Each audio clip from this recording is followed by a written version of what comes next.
Então, rumaram para a terra dos Gerazenos, que fica de frente para a Galileia. Logo que Jesus desembarcou, veio da cidade ao seu encontro um homem possuído de demônios, que havia muito, não se vestia, nem habitava em casa alguma, porém vivia nos túmulos. Quando ele viu Jesus, prostrou-se diante dele, dizendo com voz forte: "O que você quer comigo, Jesus, Filho do Deus Altíssimo? Peço-lhe que não me atormente." Porque Jesus havia ordenado ao espírito imundo que saísse do homem, pois muitas vezes se havia apoderado dele. E embora procurassem conservá-lo preso com cadeias e correntes, despedaçava tudo que era impelido pelo demônio para o deserto. Jesus perguntou a ele: "Qual é o seu nome?" E ele respondeu: "Legião." Isto porque muitos demônios tinham entrado nele. Estes pediram a Jesus que não os mandasse para o abismo. Uma grande manada de porcos estava pastando ali no monte, e os demônios pediram a Jesus que os deixasse entrar naqueles porcos. E Jesus o permitiu. Tendo os demônios saído do homem, entraram nos porcos, e a manada precipitou-se despenhadeiro abaixo, para dentro do lago, e se afogou. Vendo o que tinha acontecido, os que tratavam dos porcos fugiram e foram anunciá-lo na cidade e pelos campos. Então o povo saiu para ver o que tinha acontecido. Aproximando-se de Jesus, encontraram um homem de quem tinha saído os demônios, vestido em perfeito juízo, sentado aos pés de Jesus, e temeram. E algumas pessoas que tinham presenciado os fatos contaram-lhes também como o endemoniado tinha sido salvo. Todo o povo da terra dos Gerazenos pediu a Jesus que se retirasse, pois ficaram com muito medo. E Jesus, entrando de novo no barco, voltou. O homem de quem tinham saído os demônios lhe pediu que o deixasse estar com ele. Jesus, porém, o despediu, dizendo: "Volte para sua casa e conte tudo o que Deus fez por você." Então ele foi, clamando por toda a cidade o que Jesus lhe tinha feito. Vamos orar? Senhor Jesus, mais uma vez, estamos como igreja reunida diante da Tua presença, diante da Tua glória, diante da Tua majestade, e somos tão pequenos, Senhor. Tudo que pode impedir, Deus, de entendermos a Tua palavra, tudo que pode atrapalhar, Deus, de a Tua palavra trazer frutos ao nosso coração, está em nós. Então, Senhor, nos ajude nesse momento, que o Teu Espírito fale verdadeiramente com a Tua igreja, como Mateus já orou, para que a Tua igreja seja edificada, Deus, fortalecida, amadurecida, ó Deus, perante a Tua palavra. Ó Deus, e que nós, como Teus filhos, cristãos, chamados por graça e misericórdia pelo Senhor, Deus, possamos sair, nem que for um tiquinho sequer, um pouco mais parecidos com Cristo daqui essa noite, Deus, em nome de Jesus. Meus irmãos, como os irmãos sabem, nós estamos no meio de uma série de mensagens, e hoje nós estamos na quarta mensagem dessa série de mensagens, que nós intitulamos como Encontros que Transformam. E essa série ela vai se basear toda ela no Evangelho de Lucas, basicamente em duas passagens que nós encontramos no Evangelho de Lucas. Passagens em que Jesus teve encontros com pessoas, e nesses encontros ele foi para jantares e ele conversou com pessoas, ou nesses encontros ele simplesmente conversou com pessoas, ou nesses encontros, além de conversar, ele contou histórias para essas pessoas, como parábolas que nós temos por todo o Evangelho de Lucas, e como a parábola do semeador que nós vimos no domingo passado. E a nossa intenção principal no decorrer dessa série é realizar esse movimento de um olhar verdadeiro, sincero, para dentro do nosso coração, avaliarmos a nossa vida cristã e vermos como de fato Cristo começou a transformar as nossas vidas, E como Cristo tem transformado as nossas vidas até os dias de hoje, e com isso chegarmos a conclusões pessoais, ou talvez não tão pessoais, mas de termos a oportunidade de também, aqui nas terças-feiras, a gente, em comunhão com outros irmãos, darmos testemunho da nossa experiência com a palavra no domingo, não é? Mas assim, realizarmos essa avaliação de como temos levado a nossa vida cristã, de forma atenta, de forma velada, cuidadosa, ou nós temos vivido a nossa vida cristã de forma desleixada. Confessamos a Cristo um dia, sabemos que somos salvos, mas não desenvolvemos a nossa salvação, como Paulo diz que nós precisamos realizar ao longo da nossa jornada cristã. Como Paulo diz que é Deus quem efetua em nós tanto o querer como o realizar. Então, se Deus efetua em nós o querer, nós precisamos querer realizar essa transformação, não é? Que Deus já iniciou um dia quando nós somos encontrados por Cristo Jesus. Então nós já vimos o encontro de Jesus com Mateus, o publicano, ou com Levi, naquela coletoria de impostos.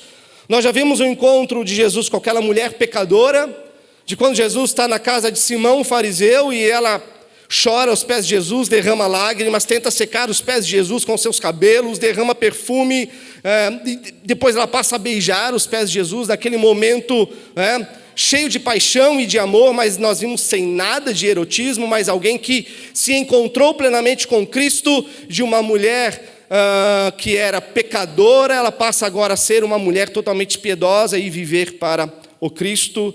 Vimos domingo passado a parábola da semente, e hoje, então, nós vamos ver esse texto, que tem algumas complicações para a gente. Né? Tem alguns mistérios que nós não sabemos responder e nós já vamos ver. Mas, se nós olharmos ali a partir do verso 22, nós temos aquela passagem tão conhecida de quando Jesus chama os seus discípulos, eles estão ali envoltos de uma multidão, e ele chama os seus discípulos para entrarem em um barco e atravessar o mar da Galileia para ir em direção à terra dos Gadarenos ou dos Gerazenos, dependendo da sua tradução. E é um momento, meus irmãos, que Jesus ele está extremamente cansado. Jesus se encontra exausto. A gente vê que ele realizou muitos milagres. Jesus se esforçou também à medida que ele precisava ensinar e chamar a atenção de toda aquela multidão. E Jesus está exausto, muito cansado, ao ponto de que ele dorme em um barco de pesca. É fácil, Davi, dormir num barco de pesca? Não, né? Mas vamos pensar naqueles pescadores daquele tempo. Os pescadores eram uma das profissões menos rentáveis. Ninguém queria ser. As pessoas que eram pescadores, principalmente os judeus, eram os meninos que seguiam a tradição da família e que, de fato, era vergonha, porque o que era honrado, principalmente entre os homens, era que depois dos 12 anos os meninos seguissem a tradição dos rabis, dos mestres, dos fariseus, quando eles passassem nos testes e seguiam. Ou seja, se eles estavam pescando é porque eles não tinham uma renda muito boa e porque um dia eles foram reprovados em um exame, ou eles nem sequer chegaram a fazer esse exame para ser um grande mestre em Israel. Então, Jesus, exausto, dorme em um barco de pesca. Mas esse não é o grande detalhe. Às vezes a gente está cansado, a gente dorme em cada canto, né? Mas Jesus, ele dorme em um barco de pesca durante uma grande tempestade. Durante uma grande tempestade. Tamanha era a canseira de Jesus. E os discípulos estavam ali, homens tão acostumados com o mar, conheciam o mar da Galileia como a palma da mão deles, eles se assustam com aquilo que estava acontecendo, a ponto deles acharem que o barco ia ir a pique. E eles acordam: Senhor, acorda, o Senhor não te importa que todos nós vamos morrer? Então, Jesus acorda, né? Ele tentou descansar um pouco, mas ele não conseguiu descansar como ele gostaria. Então ele diz: aquieta-se vento, aquieta-se água, com a mesma serenidade e tranquilidade com que ele vai expulsar os demônios desse homem. E tudo, então, se encontra em uma grande bonança, em uma grande calmaria, e eles vão para o outro lado. E talvez Jesus pensando assim, vou chegar do outro lado, ou os discípulos, chegando do outro lado, mestre, a gente vai descansar. Né? Mas diz o texto que assim que eles pisam os pés na terra dos Gerazenos, vem um homem endemoniado ao encontro deles. Ou seja, descanso é o que Jesus não iria ter nesse momento. Né? Mas, meus irmãos, nós nos deparamos aqui com um texto que fala sobre um endemoniado. Nesses 3 anos e pouco, né, que nós estamos aqui, eu não lembro de nenhuma vez a gente ter falado de possessão demoníaca, de ter falado do diabo, ou seja, o que for nesse sentido, né, como nós vamos dizer hoje. Mas é um texto que se encontra diante da gente, e um texto riquíssimo. Mas nós precisamos estar atento a algumas coisas, especialmente a estratégia desse nosso inimigo, do diabo, acerca da percepção que nós temos dele e dos demônios, né? Ou seja, o diabo ele tem as suas estratégias muito claras em relação a isso. A primeira estratégia é fazer a gente pensar que o diabo e os demônios não existem, que isso é uma coisa da Idade Média, do tempo medieval, que isso é do tempo onde as pessoas acreditavam em magia, em bruxaria, né? Em todas essas coisas, e que nesse tempo evoluído, não, as pessoas não podem acreditar nessas coisas. Essa é uma estratégia de Satanás. Tem um livro muito interessante que me veio à mente agora, do C.S. Lewis, Cartas de um Diabo a Seu Aprendiz. Não sei se vocês já ouviram ou já leram esse texto, mas pensa num livro interessantíssimo. É um livro de ficção, claro, mas nesse livro tem o diabo maior e o diabo menor. Né? O diabo menor é o aprendiz, é um sobrinho e o tio.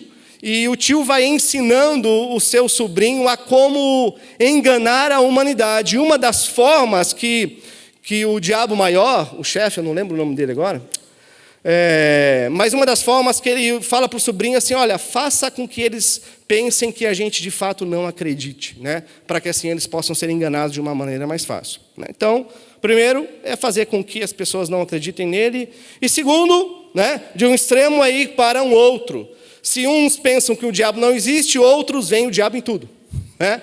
Vê o diabo em todas as coisas, em cada esquina, em um pneu murcho, em um motor do carro que estraga, em um cinto que aperta, né?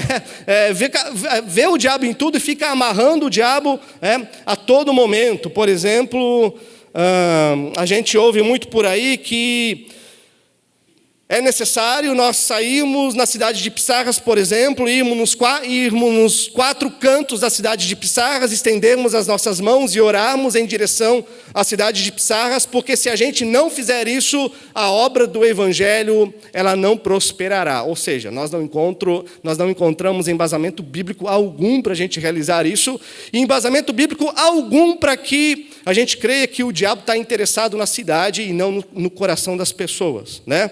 A gente ouve coisas do tipo assim, fulano foi infiel por causa do demônio da infidelidade, né? Não que o diabo não chegue e dê um empurrãozinho, né? Mas ele não tem o poder de te pegar e, né, fazer com que você faça o ato e você possa dizer assim, não, a culpa não é minha, a culpa é do Satanás. Né? Ou seja, uns não vê o diabo em nada e outros vê o diabo em tudo. Então nós precisamos tomar cuidado com esses 2 extremos. O primeiro, de achar que ele não está em nada e em tudo. O de achar que não existe nenhum tipo de batalha espiritual, né? Que de fato existe, a gente sabe que tem. Então, meus irmãos, precisamos tomar cuidado com esses 2 extremos. E tendo dito isso, nós vamos para a exposição e em seguida nós vamos ver algumas aplicações que esse texto tem para a gente.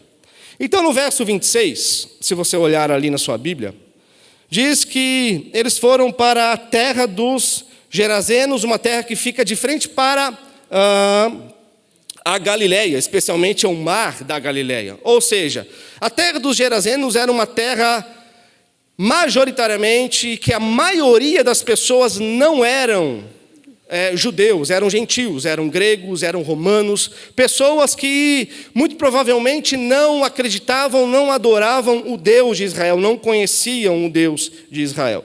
E no verso 27 a gente vê que logo que Jesus pisa na terra, veio ao encontro de Jesus esse homem endemoniado. Mas não somente isso, Lucas ainda traz algumas descrições acerca desse homem endemoniado. O texto diz que ele estava nessa situação há muito tempo. Nós não sabemos quanto tempo, meses, anos, não sabemos, Lucas não nos diz. Mas ele diz que é há muito tempo, ou seja, não foi de uma hora para outra, não foi de ontem para hoje, ele estava nessa situação há muito tempo. Ou seja, há muito tempo esse homem não andava com roupas. Há muito tempo esse homem andava totalmente nu. Há muito tempo esse homem não sabia o que era habitar em uma casa. Mas ele habitava há muito tempo nos túmulos. Pensa que situação miserável, desumana que esse homem vivia. E quando a gente fala de túmulos, a gente não pode ter em mente como são os nossos cemitérios de hoje. Os nossos cemitérios de hoje, alguns até parecem um jardim. Outros, é claro que nem perto disso. Mas tem um mínimo de organização, com seus túmulos, as pessoas, se não vão, deveriam ir fazer a limpeza e tudo mais, mas estão ali todas, tudo organizadinho. E aqui, principalmente na terra dos Gerazenos, os túmulos eram colocados nas montanhas. Então, nas encostas, as pessoas faziam buracos, e nesses buracos eles colocavam as pessoas ali, enfaixavam, tinha aquele ritual que eles enfaixavam, limpavam o corpo, enfaixavam, e ali, nessas encostas, nesses buracos, elas colocavam os seus mortos. Então, esse homem, por muito tempo, meus irmãos, ele vivia totalmente nu, naquelas regiões montanhosas, vivendo em meio aos mortos. Ele não queria viver entre os vivos, ele queria viver entre os mortos. Esse homem, literalmente, ele foi levado a viver dessa maneira.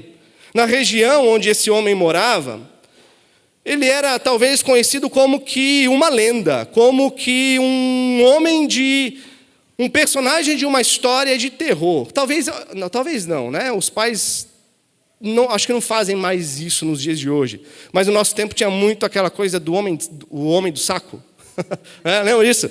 Cuidado, Cuidado que o homem de saco vai te pegar. Não faz isso, menino, Não toca a campainha e sai correndo porque o homem de saco vai te pegar, Ou cuidado, está vindo o período da lua cheia, Se você continuar fazendo essas coisas, vai vir o lobisomem e ele pode te pegar. Eu creio que nesse tempo não existiam essas coisas, mas talvez esse homem era conhecido dessa forma. Talvez os pais e as mães olhavam para os seus filhos e falavam: olha, cuidado, menino, porque o homem que vive nos túmulos vai te pegar. Mateus, no evangelho dele, diz que ele era um homem muito violento. Aliás, no evangelho de Mateus dizem que eram 2 endemoniados. Marcos e Lucas dizem que é um, por um objetivo que eles tinham de passar a mensagem. E em Mateus diz que eles eram muito violentos, e esse homem, com certeza, sendo um daqueles, era muito violento. Mas o que acontece quando esse homem vê Jesus? Olha o verso 28, que cena.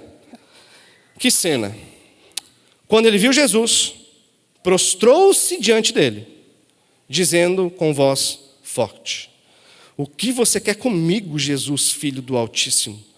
Peço que não me atormente. Ele se ajoelha diante de Jesus e imediatamente ele diz: Jesus, o que você quer comigo, Filho do Altíssimo? Volta ali no verso 25, uns versículos antes, na passagem que Jesus acalma a tempestade. Depois que Jesus acalmou tudo, no verso 25, então Jesus lhes perguntou: vocês não têm fé? E eles, possuídos de temor e admiração, diziam uns aos outros: quem é este que até manda nos ventos e nas ondas e lhe obedecem? Os discípulos, diante daquilo, eles olharam para Jesus. Eles ficaram com medo, apavorados, mas ao mesmo tempo admirados por aquilo que acabou de acontecer por meio de Cristo. E eles dizem: quem é este que até o mar e os ventos lhe obedecem? Interessante que agora nós temos a resposta, vindo não daqueles homens que conviviam diariamente com Jesus, mas vindo de um homem endemoniado. Jesus, Filho do Deus Altíssimo. Ele diz: o que você quer comigo? Como diz Tiago em sua carta, meus irmãos, você crê que existe um só Deus? Fazes bem. Os demônios também, eles creem e tremem.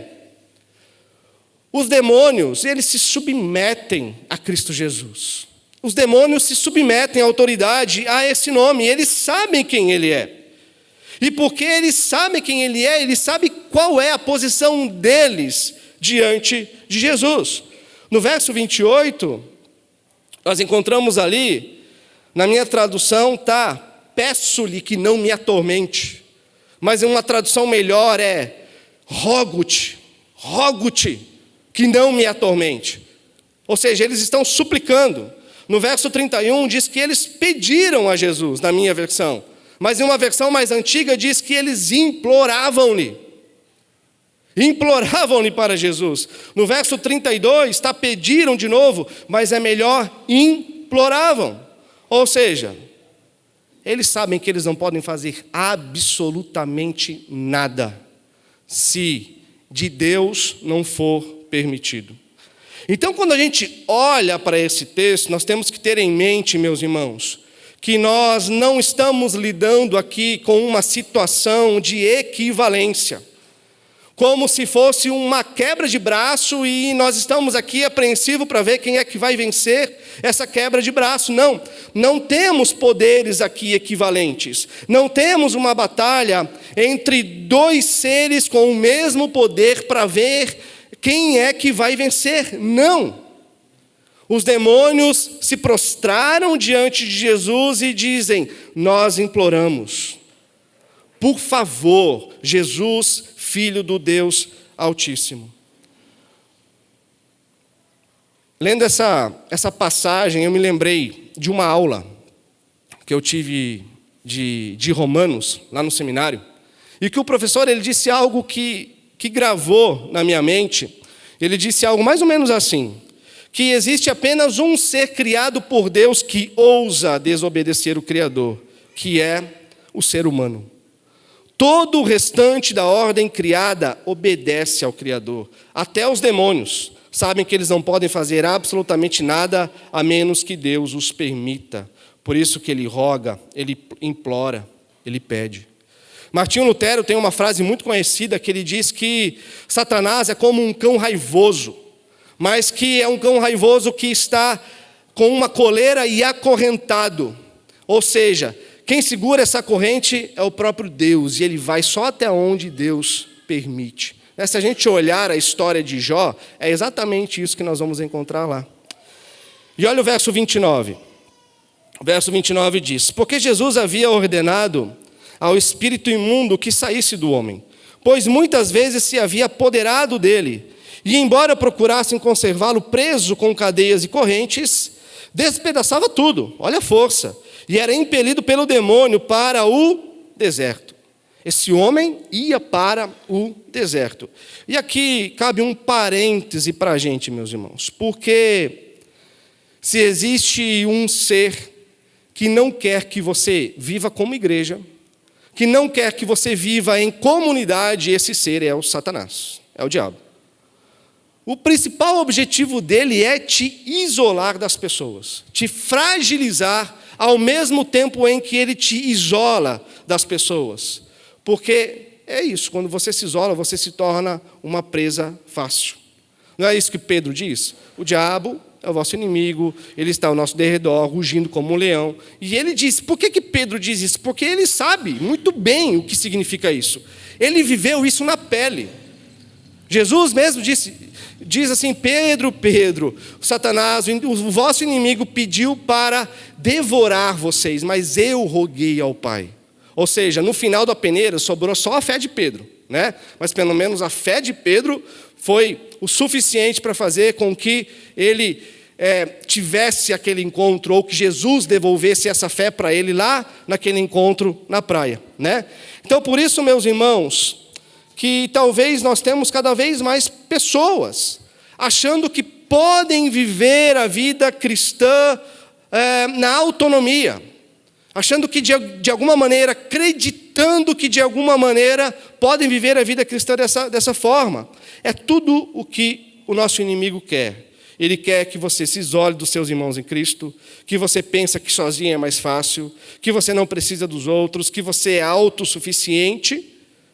Como diz Pedro, ele é o vosso adversário rugindo como um leão. Como é que os leões fazem quando eles vão atacar uma manada? A gente sabe disso, né? Eles separam a presa mais frágil. Eles vão correndo, até que a mais frágil fica sozinha e a manada vai. E aí, quando está sozinha, o que os leões fazem? Acabou, né? Já era. No verso 30, então Jesus pergunta a ele, qual é o seu nome? E ele respondeu, Legião, porque tinha muitos demônios que entraram nele. Naquele tempo, meus irmãos, nós sabemos que toda aquela região era dominada pelo Império Romano. Então existiam as legiões do exército romano, que tinham ali 6.000 homens. Mas isso não quer dizer necessariamente que haviam 6.000 demônios nesse homem, mas que eram milhares. Outro comparativo, por exemplo, é o texto de Marcos, no Evangelho de Marcos. Se nós formos para Marcos, lá no capítulo 5, nós vamos ver que Marcos descreve que haviam 2.000 porcos naquela região. E os demônios, eles vão para aqueles 2.000 porcos, né? A gente não sabe se são exatamente 2.000, se eram mais que 2.000, mas nós podemos conjecturar que eram 2.000 porcos por causa dessa descrição de Marcos. Então, 2.000 demônios controlando aquele homem, 2.000 demônios falando através daquele homem, 2.000 demônios fazendo ele viver daquela maneira totalmente deplorável e miserável. E o verso 31 diz que eles pediram a Jesus para que não mandassem eles para o abismo. Por que eles pedem isso para Jesus? Porque desde Gênesis 3,15, eles sabem qual é o final deles. Desde Gênesis 3,15, o que nós conhecemos como proto-evangelho, que diz lá que da mulher virá uma semente, né? E essa semente esmagará a cabeça da serpente, mas a serpente vai morder o calcanhar da semente da mulher. Está falando de quem? De Jesus. Ele é o semente da mulher. Ele é aquele que vem e que pisa na cabeça da serpente. Ou seja, lá em Gênesis 3,15, Deus já tinha decretado a derrota de Satanás. Então, desde lá, desde a queda, ele vem trabalhando de uma maneira frenética para enganar as pessoas acerca de quem é Deus, da bondade de Deus, da verdade de Deus, porque ele sabe que a hora dele vai chegar e que desde lá a derrota dele está decretada. Então eles sabem, por isso que eles dizem aqui, no verso 31, não nos mande para o abismo, Jesus. Eles sabem que o final deles será a punição no lago de fogo, onde o inferno será jogado, que é a segunda morte. Ou seja, eles pedem, não joguem a gente no inferno, não joguem a gente no abismo. Por que eles pedem isso? Porque os demônios estão no inferno hoje? Não. Eles foram jogados do céu para o inferno? Não. Quem tem as chaves do céu e do inferno? Jesus. Apocalipse 1 fala isso para a gente, né? Eu sou aquele que tem a chave dos céus e a chave do inferno. Quem que é o chefão do inferno? Gente, vamos falar sem medo, não tem problema. Deus. Quem criou o inferno? Deus. Ele criou as coisas visíveis e invisíveis. Deus criou todas as coisas antes da gente existir, né? Então, é Ele que comanda todas as coisas, né? Então, por isso que eles falam, olha, não nos mande para onde será a nossa punição. Nós vamos encontrar isso em Judas, nas 2 cartas de Pedro, em João, falando lá em Apocalipse 9 sobre os demônios, que vão ser encarcerados no grande abismo. E sabe qual é o fim deles? Eles sabem, né? Então, o que eles estão pedindo a Jesus é não antecipe o nosso julgamento. Porque eles sabiam que diante deles ali estava o Senhor da terra e dos céus. Diante deles ali estava aquele que julga e que tem retidão e conhecimento verdadeiro Como diz Apocalipse 1, eu sou aquele que tem os olhos como chama de fogo, ou seja, que sonda, que perscruta todas as coisas e que conhece de forma infinita todas as coisas. Por isso que ele é o reto e justo juiz. Então, no verso 32 e 33, nós temos esses difíceis versículos aqui para a gente entender, que diz assim, que era uma grande manada de porcos, estava pastando ali no monte, e os demônios pediram a Jesus que os deixasse entrar naqueles porcos, e Jesus permitiu. E aí surgem essas perguntas para a gente. Por que eles pediram a Jesus para entrar nos porcos? Não sabemos. Por que Jesus autorizou que aqueles demônios entrassem nos porcos? Nós podemos cogitar isso aqui, mas de fato não sabemos. Por que os demônios jogaram os porcos no lago? Não sabemos. O texto não diz. E é onde o texto se cala, a gente se cala. A gente precisa ter essa humildade, né? De não entrarmos em um terreno pedregoso, perigoso, e ficarmos levantando conjecturas acerca daquilo que o autor bíblico, inspirado pelo Espírito Santo, não quis deixar. Então a gente também fica quietinho. Mas a gente pode conjecturar que Jesus permitiu que eles entrassem nos porcos porque muito mais valioso é a vida de um homem do que de 2.000 porcos. Tá bom? E versos 34 a 37. Vendo o que tinha acontecido, os que tratavam dos porcos fugiram e foram anunciá-lo na cidade e pelos campos.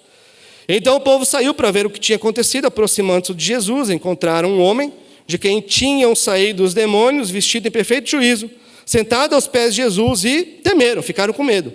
E algumas pessoas que tinham presenciado os fatos contaram-lhes também como o endemoniado vinha sido salvo.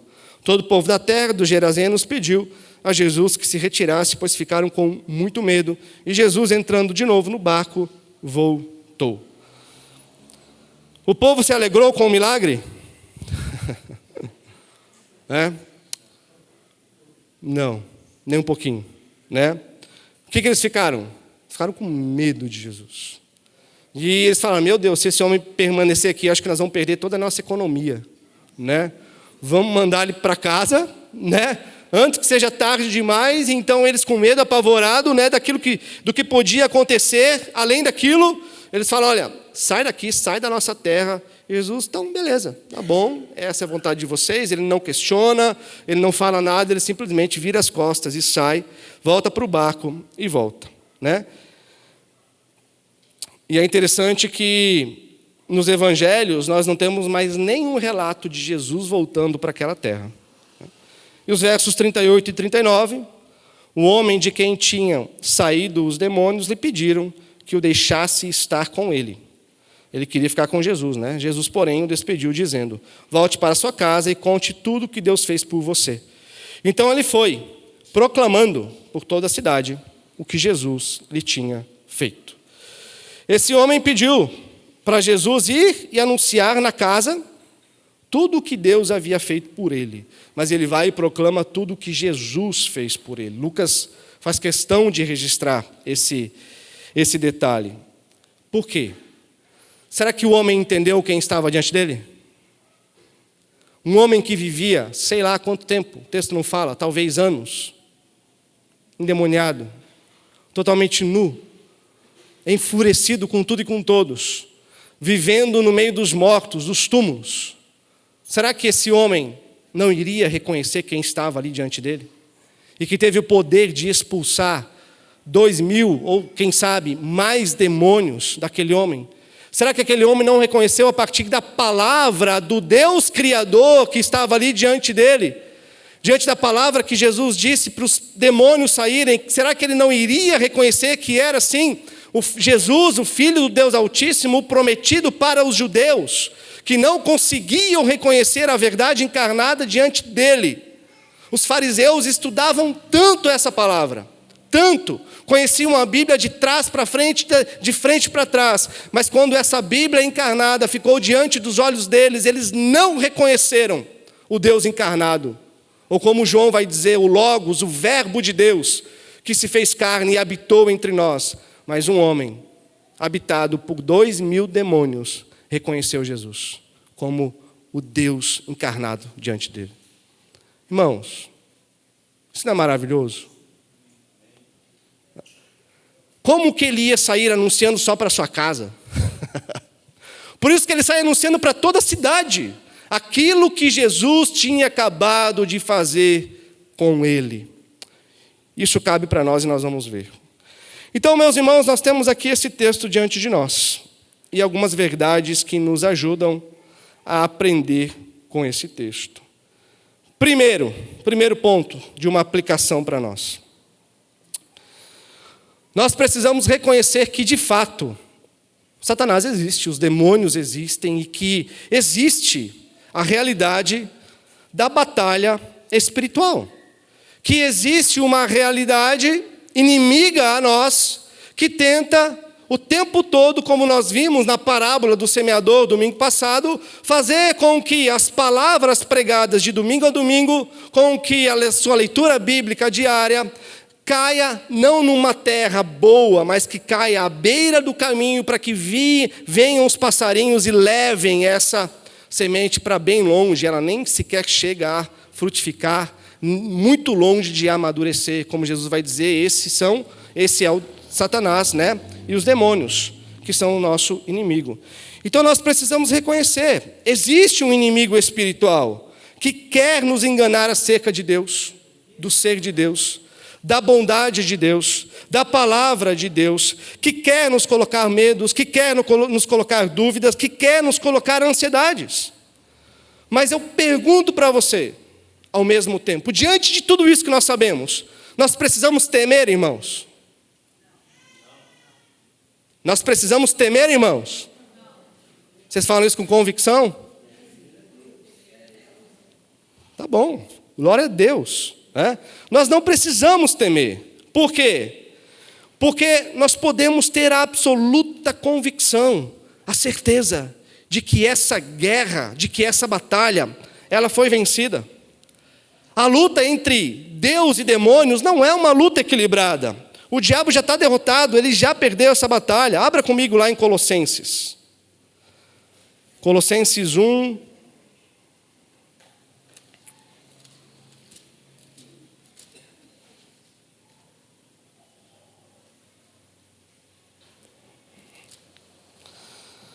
Verso 13 a 14.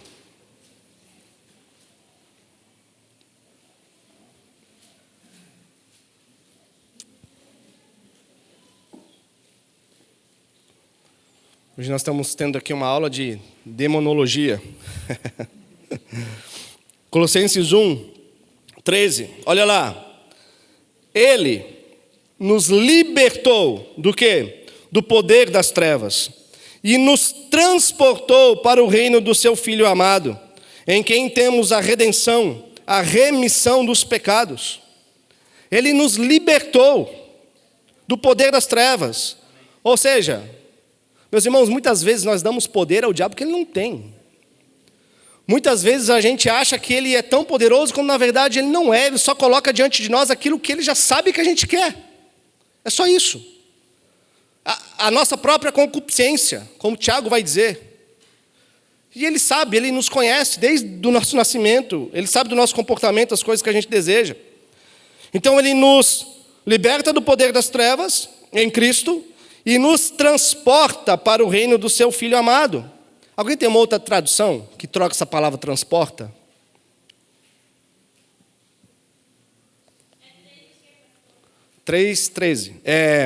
Colossenses 1:13, 1:13 e 14.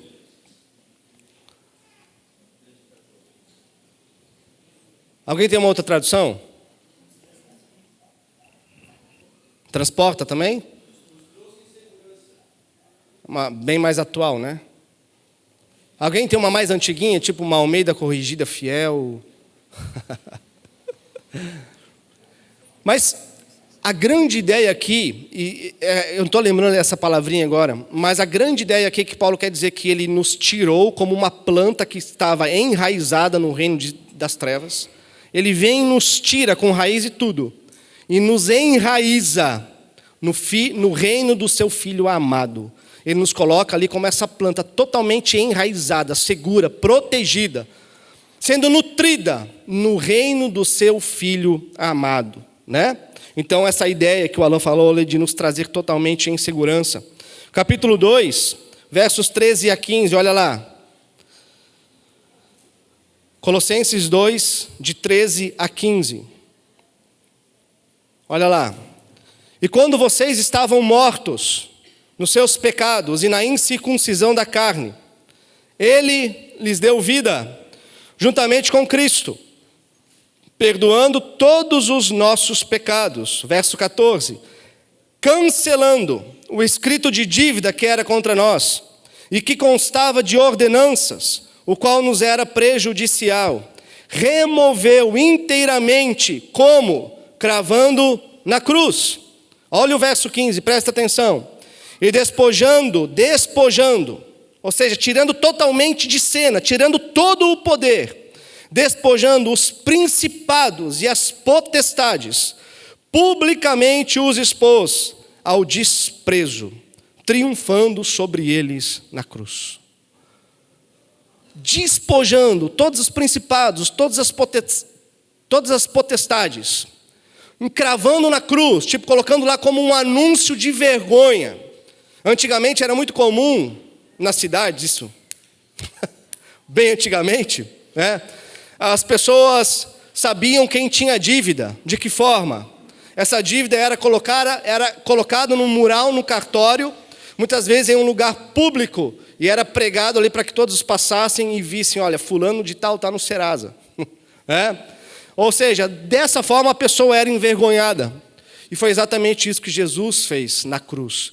Encravou o escrito de dívida que era nosso. Mas ele rasgou, cancelou esse escrito de dívida, ao mesmo tempo que ele envergonhou os poderes das trevas, que tinham a sua autoridade e nos manipulavam, mas ele nos tirou e nos levou para o reino do seu Filho amado. Amém, meus irmãos? É essa a realidade que está sobre os filhos de Deus. Então, esse negócio de que os demônios controlam lugares, não, controla não, tá? Isso nós não encontramos respaldo na palavra de Deus em lugar nenhum. Tem um pastor holandês, Abraham Kuyper, ele foi primeiro-ministro da Holanda também, uma época.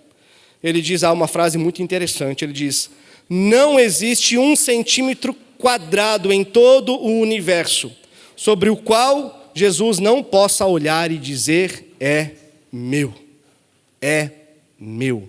Se nós lermos todo o capítulo 1 de Colossenses, nós vamos encontrar ali a supremacia de Cristo. Ou seja, aquele que criou todas as coisas, que sustenta todas as coisas, que governa todas as coisas e que tem a autoridade sobre todas as coisas. Tudo foi criado por Ele e para Ele.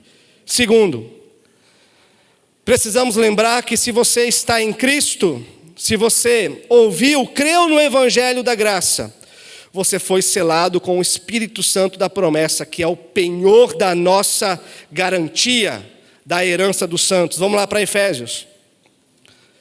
Efésios 1, está um pouquinho antes ali de Colossenses, vai vir Filipenses e daí Efésios. Efésios 1, 13.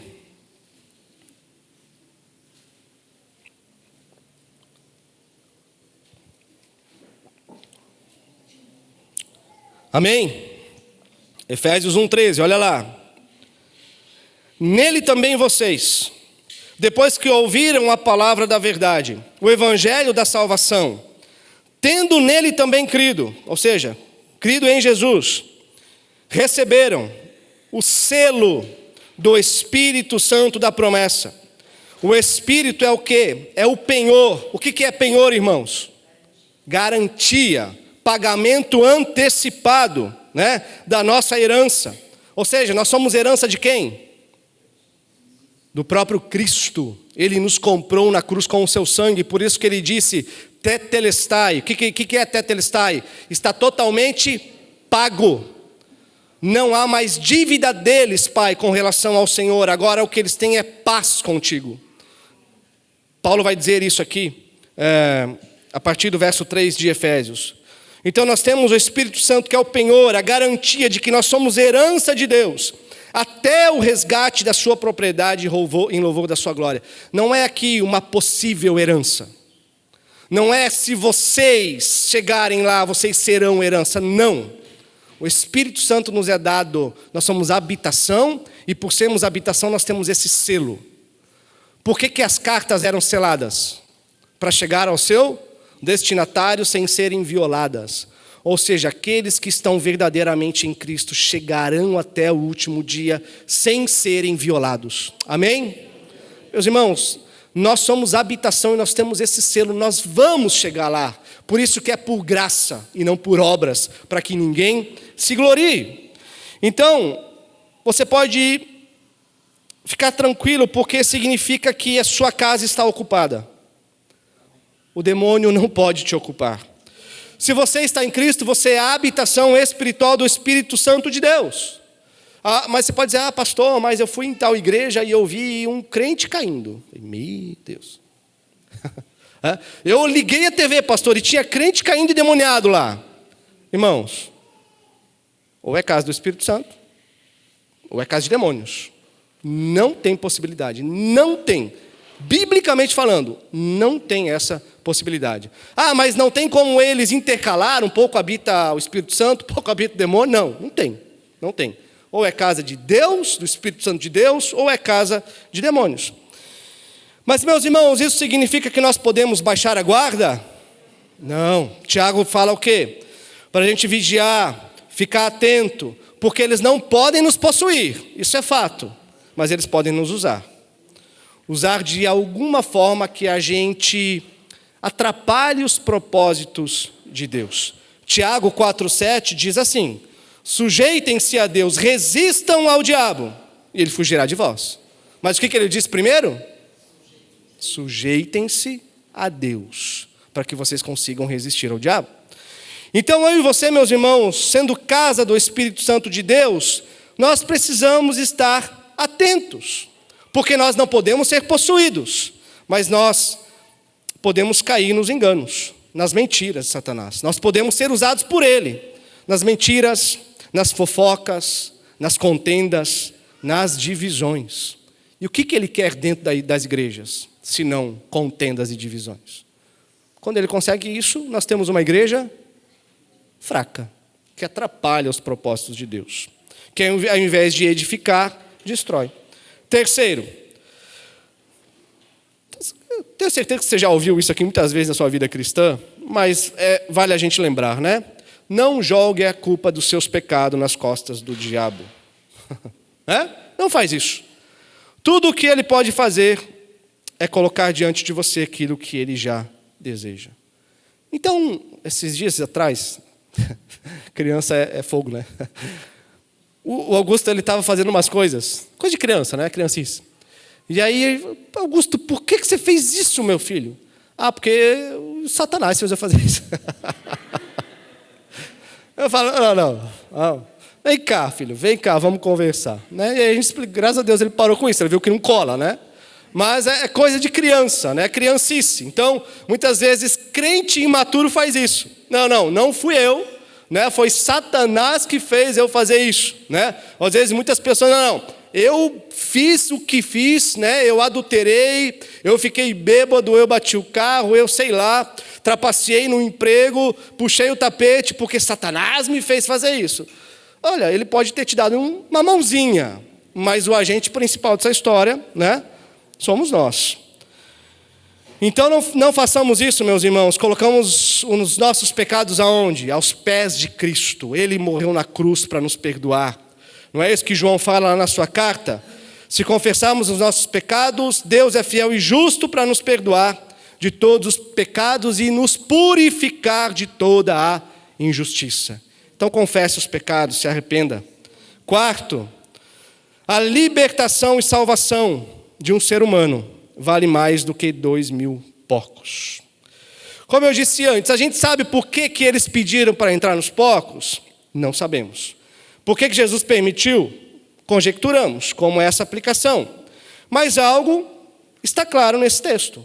A vida de um homem Ou se nós olharmos para Marcos e Mateus, nós vamos ver a vida de 2 homens, muito mais importante do que a vida de 2.000 porcos.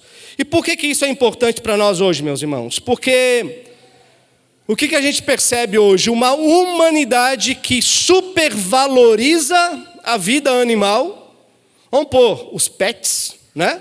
Uma humanidade que supervaloriza os pets e que menospreza a vida humana. Uma humanidade que trata pet como filho e que luta por ovos de tartaruga, mas que levantam a bandeira em favor da morte de bebês humanos.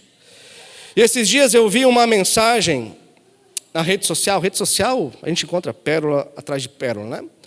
E era de uma mulher que se dizia crente, e que ela diz algo assim não, né? Eu copiei. Cachorros são anjos enviados por Deus para nos ensinar o que é o amor. Bonito, né? Uma filosofia interessante. É legal ter os bichinhos? É. Eu gosto de cachorro, ele no canto dele, eu no meu canto. Né? Eu gosto dos bichinhos, gosto de passarinho, gosto dessas coisas. Né? Mas esse tipo de cosmovisão é totalmente contrário àquilo que nós temos que ter como visão de vida, visão de mundo, visão de criação. Porque o que a Bíblia nos apresenta, meus irmãos, é que Deus criou o homem como imagem e semelhança dele.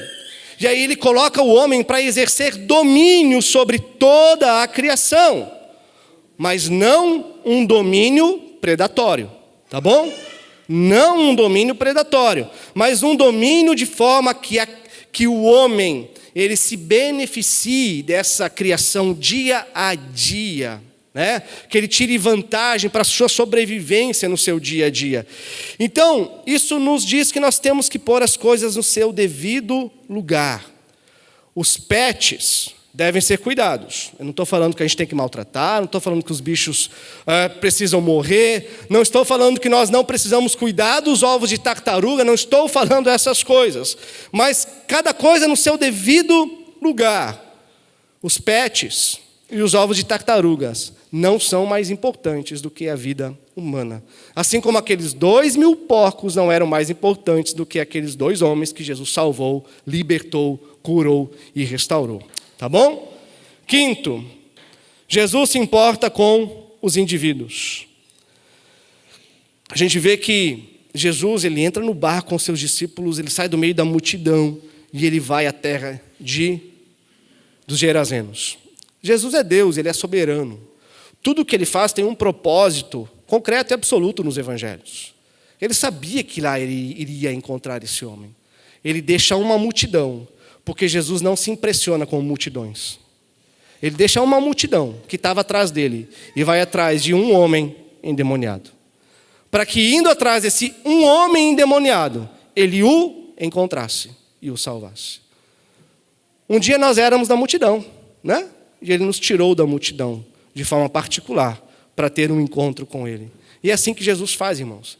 Às vezes, a gente está passando por algumas situações na vida, ou passamos por situações, circunstâncias difíceis na vida, que faz a gente questionar a bondade de Deus, que faz a gente, como os discípulos no barco, no meio da tempestade, falar, ô Senhor, Senhor, acorda aí, né? Não importa que morramos, será que o Senhor não está vendo o que está acontecendo comigo?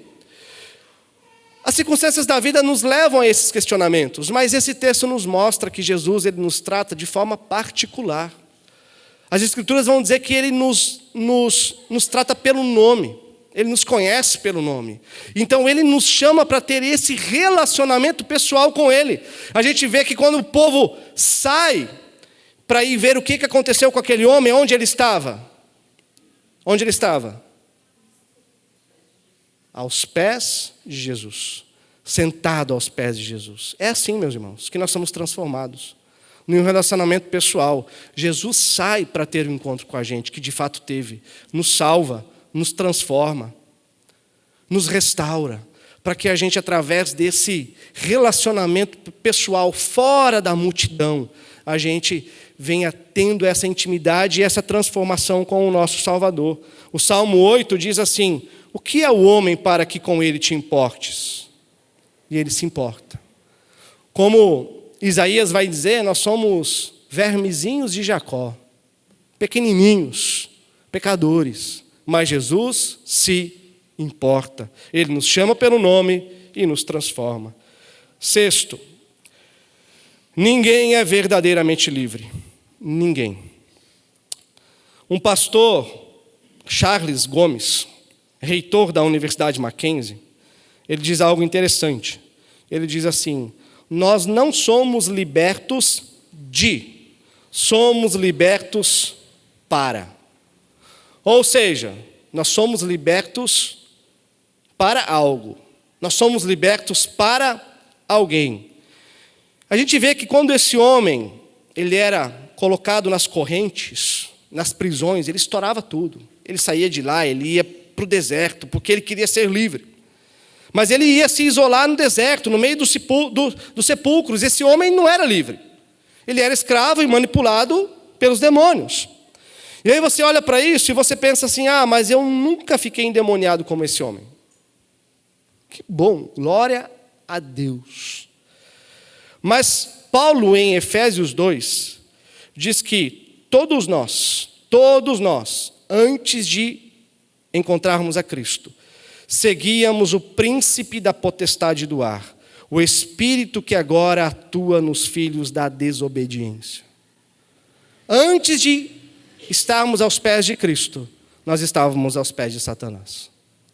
Antes de obedecermos à voz do supremo e bom pastor, nós obedecíamos à voz daquele que queria nos manipular e verdadeiramente nos escravizar. Então, independente, meus irmãos, está bem no comecinho de Efésios 2, independente se já ficamos ou não endemoniados, nós seguimos o príncipe da potestade do ar, aquele que nesse exato momento atua o seu poder sobre os filhos da desobediência. Então, quando Cristo nos liberta, Ele nos liberta para o quê? Para sermos escravos de Cristo. Para a liberdade foi que Cristo nos libertou. Em Cristo nós temos liberdade sendo escravo. Que paradoxo da fé cristã, né? Mas é isso mesmo. Porque em Cristo nós somos aquilo que fomos criados para ser.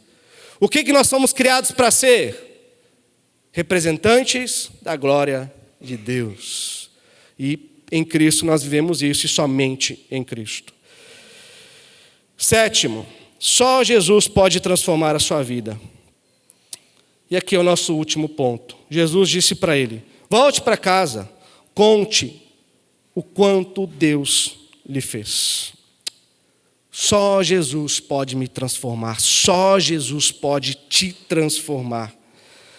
Os seres humanos tentaram resolver o problema daquele homem, tentaram amarrar ele, tentaram prender ele em cadeias, mas nada disso resolveu. E às vezes, meus irmãos, a gente age assim com a gente. Diante de circunstâncias difíceis, a gente se acha sábio. Diante de tarefas pesadas, a gente se acha forte. Diante de papéis que vão desmascarar as nossas limitações, a gente se acha deuses, seres ilimitados. Mas, escrituralmente falando, biblicamente falando, a gente vê que quanto mais nós enxergamos as nossas deficiências, é porque mais nós estamos conhecendo a Deus. E porque se mais nós enxergamos as nossas deficiências, limitações, fraquezas, pecados, mais nós conhecemos a esse Deus, mais nós vamos depender desse Deus. E saber que o nosso potencial não resolve as coisas. Mas às vezes a gente tenta agir assim. Então, transformação verdadeira, meus irmãos, é somente Jesus que pode operar em nós. Jesus mesmo disse: sem mim nada podeis fazer. Então nós precisamos de Jesus para todas as coisas. E quem é o principal interessado que a gente dependa dele? Ele mesmo. Então saia daqui, conte essa história, como Jesus disse para os gerazenos. Sai daqui e vai contar para a tua família o que Deus fez por você. Sai daqui e vai contar para os outros a forma que você depende de Cristo. Sai daqui e vai contar para os outros aquele que te salvou.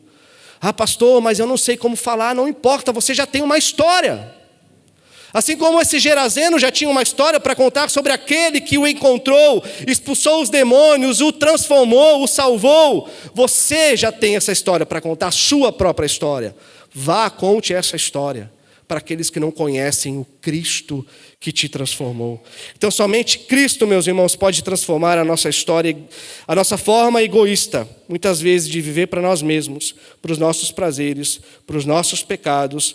Somente Jesus pode nos dar a verdadeira liberdade para ser aquilo que nós precisamos ser. Homens, mulheres, que vivem para a glória de Deus.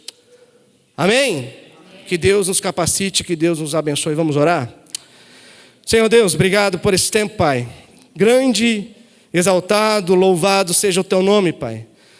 Senhor, é uma palavra que nos traz alguns desafios, algumas verdades que implicam diretamente a nossa forma de ver a nossa vida, de ver o nosso cristianismo, ver de fato onde se encontra arraigada a nossa fé. Ó Deus, mais que nós possamos diante dessa palavra